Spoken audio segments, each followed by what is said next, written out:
The first time my wife told me she was touched out, she said it like it was a medical condition. Flat voice. No eye contact. Like she was reading the weather and not quietly gutting the man sitting across from her. What messed with me wasn't even the words. It was how practiced they sounded. Her name is Alyssa. We'd been married 8 years, together for 11, and for most of that time I never had to guess where I stood with her. She was affectionate in a casual way that made a house feel alive.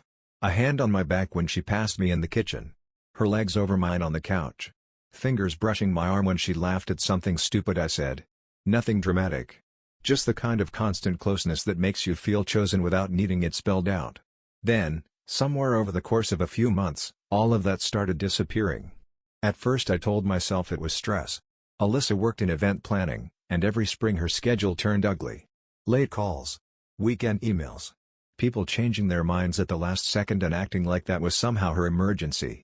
I work in commercial insurance, so my life is boring in the least cinematic way possible. Predictable hours. Predictable clients. Predictable spreadsheets. I figured maybe I was just standing too close to the blast zone of her burnout. So I adjusted. I picked up more around the house without making a speech about it. Grocery runs, laundry, dinners, all the small things men like to think will quietly earn goodwill if we just do them consistently enough. I gave her space when she looked tired. I stopped reaching for her as much at night when I could feel her body go slightly stiff before I even touched her. That was the part that got me first. Not rejection exactly. Anticipated rejection. You start noticing it before you admit you're noticing it. The way someone angles their shoulder away from you in bed. The way a kiss lands on your cheek instead of your mouth, like a reroute. The way their face changes when you walk into a room and they were perfectly relaxed 1 second earlier. One Tuesday night I came up behind her while she was rinsing off a plate and put my hand lightly on her waist. Nothing sexual. Nothing loaded. Just automatic, husband-level affection after a long day. She flinched so hard the plate knocked against the faucet. Then she turned and gave me this strained look and said she'd had people on her all day, co-workers, clients, strangers, everyone needing something, and right now she was touched out. I remember stepping back right away. I even apologized. That part still bothers me. Not because apologizing was wrong, but because I did it instantly, like I had crossed a line without knowing the rule had changed. After that, the phrase started showing up everywhere. Touched out. Too drained. Not in the mood. Can we not tonight? It wasn't just sex. Honestly, sex had already become rare enough that I'd stopped measuring the marriage by that alone. It was everything around it that started to feel dead. No leaning into me on the couch.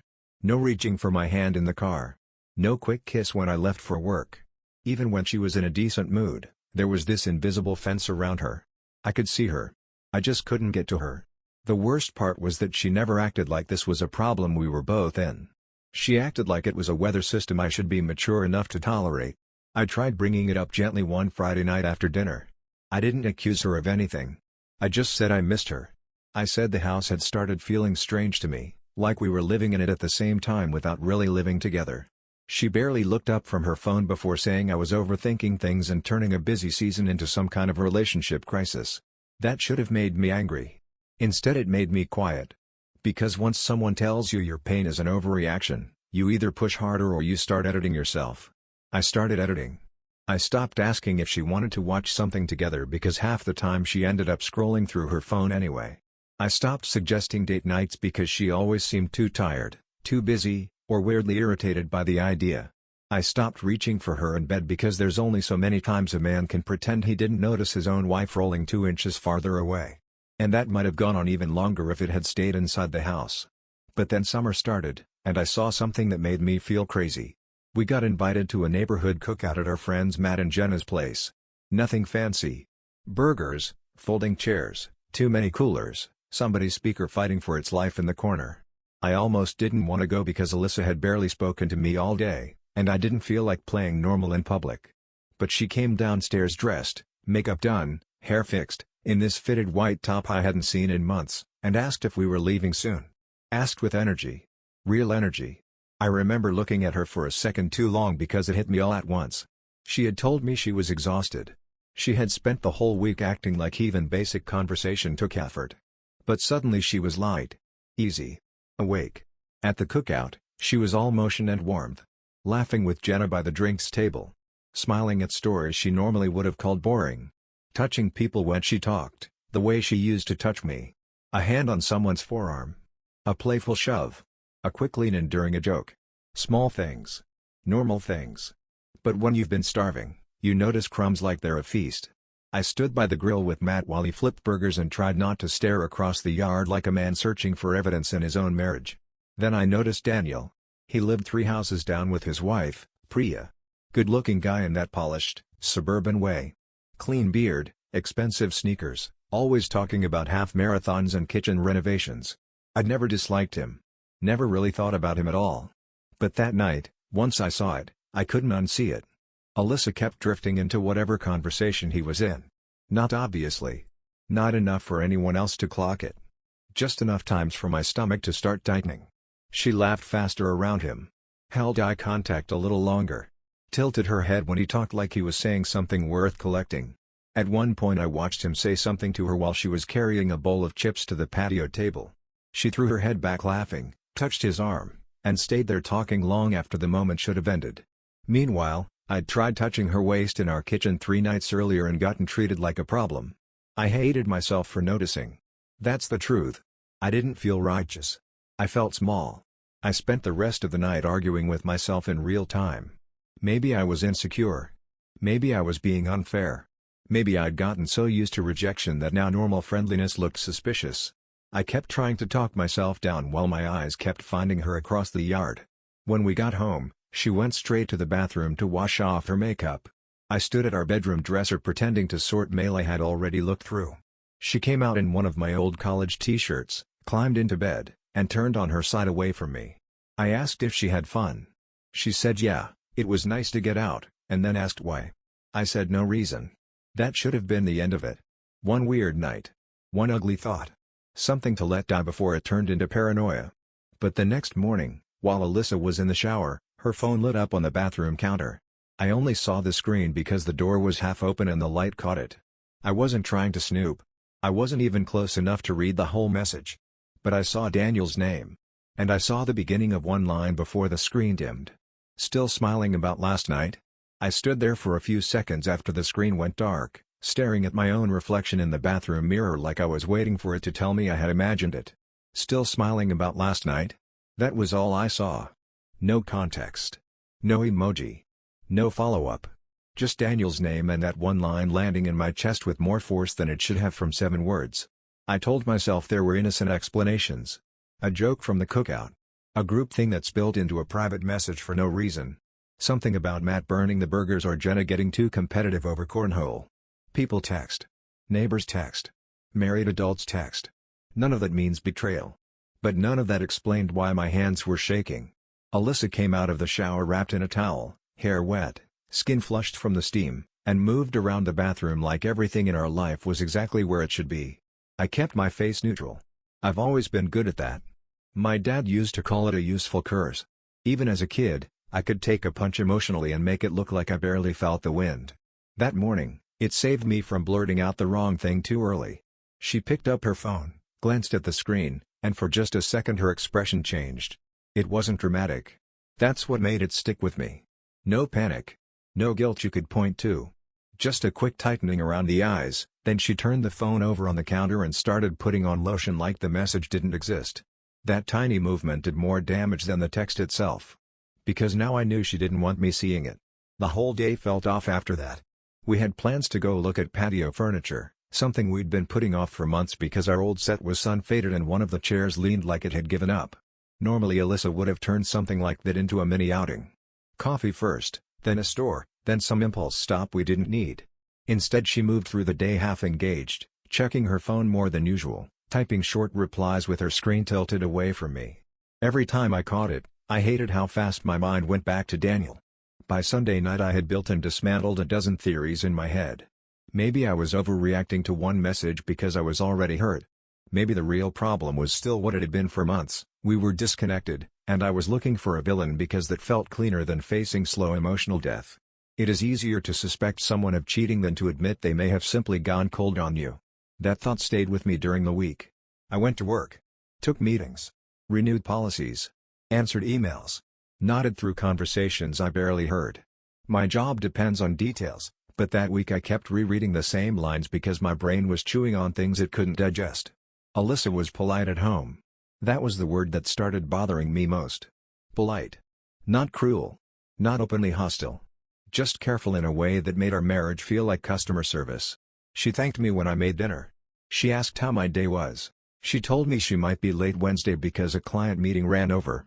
But she never touched me unless passing something required it. Tuesday night I came downstairs after folding laundry and found her smiling at her phone in the den. Not a big smile. Not some cartoon grin. Just that private, absorbed kind of smile people get when they're interacting with someone who wakes them up a little. The second she noticed me, the smile vanished and the phone dropped flat to her lap. I asked what was funny. She said it was nothing, just Jenna sending something dumb. Maybe it was. But I'd known Alyssa long enough to tell the difference between spontaneous truth and quick cover. This felt like the second one. A small thing on its own. That's how all of it kept coming at me. Small enough to dismiss. Frequent enough to pile up. Wednesday she stayed late like she said she would. Around 8:30 I texted asking if she wanted me to save her dinner. She replied 20 minutes later that she had already eaten. No apology. No detail.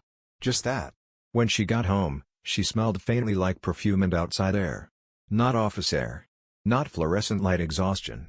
Something softer. She showered almost immediately, which she almost never did after work unless she'd been somewhere crowded or sweaty. Thursday evening we ended up at another neighborhood thing, this time more casual. Jenna had people over for drinks on the back deck because the weather had finally broken and everyone was acting like the first warm week of summer was a civic event. I didn't want to go, but Alyssa did. Again, that same strange burst of life at the idea of being around other people. She took longer getting ready than she had for our anniversary dinner the year before. That realization hit me while I stood at the bottom of the stairs waiting for her, pretending not to notice how long it was taking. At Jenna's place, I told myself I would stay relaxed. I would not track my own wife around a backyard like some suspicious husband in a bad movie. I'd have a drink, talk to people, be normal. For the first 20 minutes, I managed it. Then Daniel arrived. He came alone at first, saying Priya was finishing a call and might come later. He brought a six-pack no one had asked him to bring and stepped into the conversation circle like he'd been expected. Alyssa noticed him immediately. I could tell because she shifted without seeming to, her whole attention pulling slightly in his direction before he even reached us. I watched the rest of the night the way you watch a glass near the edge of a table. Not sure it's going to fall. Unable to focus on anything else. Nothing happened that I could call out without sounding insane. That was the problem. It was glances. Timing. Proximity. Daniel somehow ended up beside Alyssa 3 different times in 1 hour, though there were a dozen people there. When Jenna asked for help bringing out another tray, both of them volunteered. When someone suggested a photo, they stood near each other before shifting apart when people moved in. Every time Alyssa laughed with him, there was a brightness to it I had not seen directed at me in months. And the worst moment, the one that really lodged itself under my skin, was so small no one else would have noticed it. At one point I was talking to Matt about his leaking sprinkler line when I saw Alyssa across the deck. Daniel said something low to her. She looked down, smiled in that restrained way people do when they're trying not to show too much, and then tucked her hair behind her ear. Alyssa only did that when she was nervous. Or flattered. I knew because I used to be the reason. Later that night, when we got home, I finally tried again. Not an accusation. Not even close. I just said she'd seemed happier lately around other people than she did with me, and I asked if something was going on that I didn't understand. Stress. Resentment. Anything. She looked at me like I had handed her a chore at the wrong time. Then she said I was doing that thing again where I read into every expression and make everything heavier than it needs to be. She said not every good mood had to become a discussion about us. She said she was tired of feeling monitored. That last word stayed with me. Monitored. It was a clever word because it flipped the pressure back onto me. Suddenly I wasn't a husband trying to understand why his marriage felt dead. I was a man making his wife uncomfortable just by noticing that she came alive for everyone except him. So I backed off. At least on the surface. The next few days, I made a decision that scared me because it meant I was finally taking my own doubts seriously. I stopped trying to fix the feeling. Stopped initiating conversations about us. Stopped reaching. Stopped offering easy opportunities for reassurance. Instead, I paid attention. Really paid attention. And once I did, more things started showing themselves. Alyssa had always left her phone charging on the kitchen counter at night. Now it went upstairs with her every time. She started taking it into the bathroom, even for quick showers. She muted notifications she used to let come through normally. Once, while we were watching TV, her screen lit up face down beside her and she snatched it so fast it almost slid off the couch. I kept telling myself I still didn't know anything. Then Friday night happened. I had gone into the garage to grab a screwdriver because one of the cabinet handles in the laundry room had come loose. On my way back in, I passed the side window by the breakfast nook and heard Alyssa laughing softly in the kitchen. Not the polite laugh she used with me lately. This was warm. Private. Unfiltered. I stopped without meaning to. She was on the phone, back turned toward me, speaking low enough that I only caught fragments. Something about how she almost got caught seeing the message. Something about being more careful. Then another laugh, even softer this time. I couldn't hear Daniel's voice, but I didn't need to. Because right before she ended the call, Alyssa said his name. I didn't walk into the kitchen right away. I stood outside the side door with a screwdriver in my hand and felt something inside me go still. Not calm. Not numb. Still. There is a point when suspicion stops being a fog and starts becoming shape. You still don't have proof. You still can't say the words out loud without feeling ridiculous. But your body knows before your brain is ready. I knew in that moment, standing half in the dark, listening to my wife lower her voice for another man in my kitchen. Alyssa ended the call a few seconds later. I heard the faint tap of her phone hitting the counter, then cabinet doors opening and closing like she was making herself look busy. I gave it another beat before I came in through the mudroom door loud enough for her to hear me.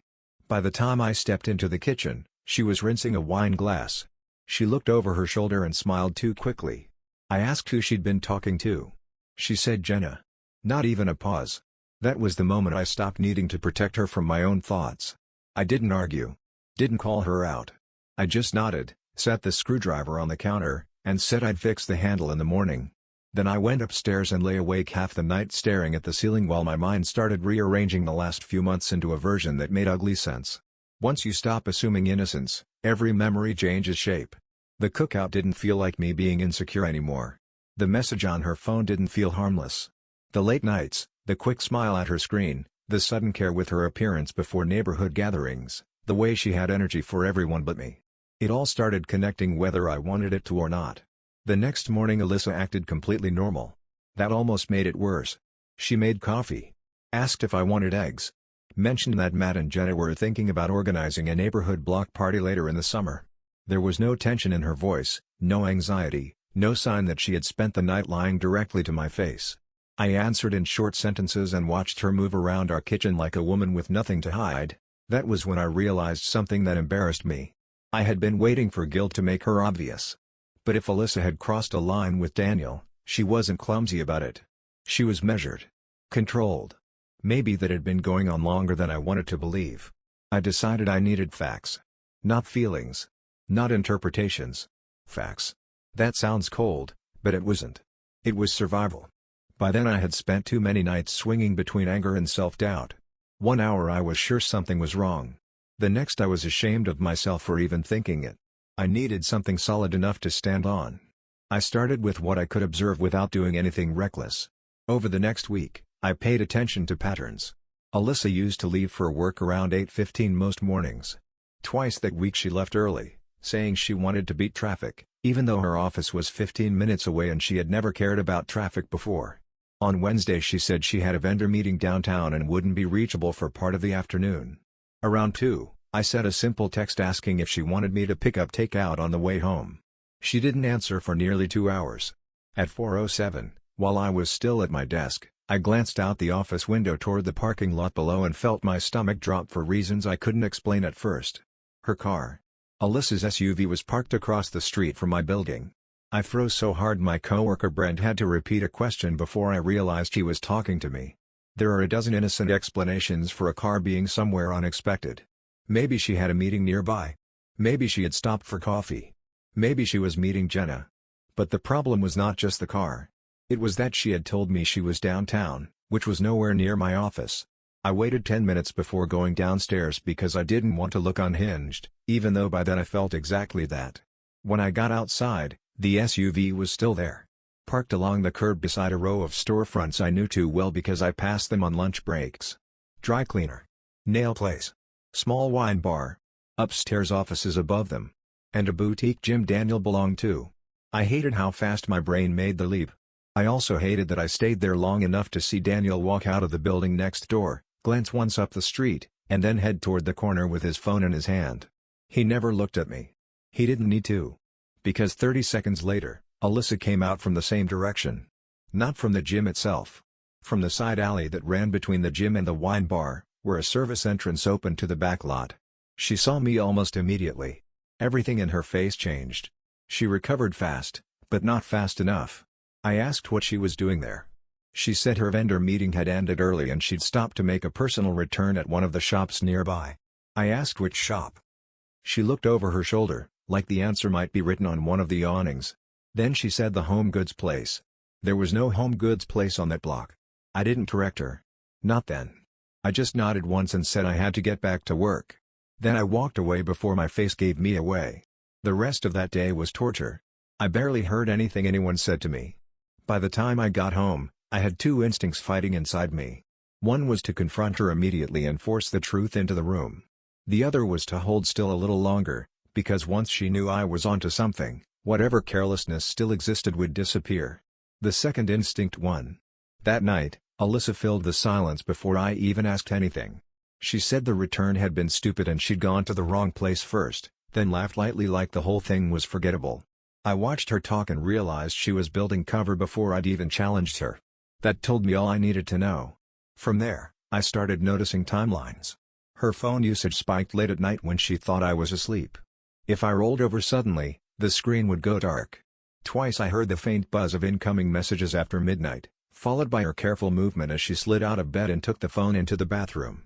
She always came back a few minutes later with that same composed face, like she had just checked the weather. I also started paying attention to Daniel's routine. Not obsessively at first. Just enough to know when his car was gone, when Priya was home alone, when their driveway sat empty during hours that didn't quite fit the story of normal workdays. I hated myself for it. Hated standing at our front window pretending to adjust the blinds while checking whether his truck was there. Hated that my life had narrowed to this. But then something happened that pushed me past observation and into certainty that I had to know everything. Sunday afternoon, Priya came by our house. She was holding a casserole dish and smiling in that distracted, polite way neighbors do when they have one reason for knocking and another one hidden behind it. Alyssa wasn't home. She had told me she was meeting Jenna for coffee. Priya asked if I could return the dish Jenna had dropped off at their place after the last get-together. I said sure and took it. She didn't leave right away. Instead, she glanced over her shoulder toward her own house, then back at me. She asked whether Alyssa had been busy lately. The question was so casual it almost slipped past me. I said yeah, work had been a lot. Priya nodded slowly and said Daniel had been weirdly busy too. More workouts. More errands. More last-minute reasons to leave the house. Then she gave this little shrug, like she was embarrassed for even bringing it up, and said maybe everyone was just restless lately. We stood there for another few seconds, both of us pretending we had not just said what we said. After she left, I closed the door and felt the air in the house change. Because now it wasn't just me.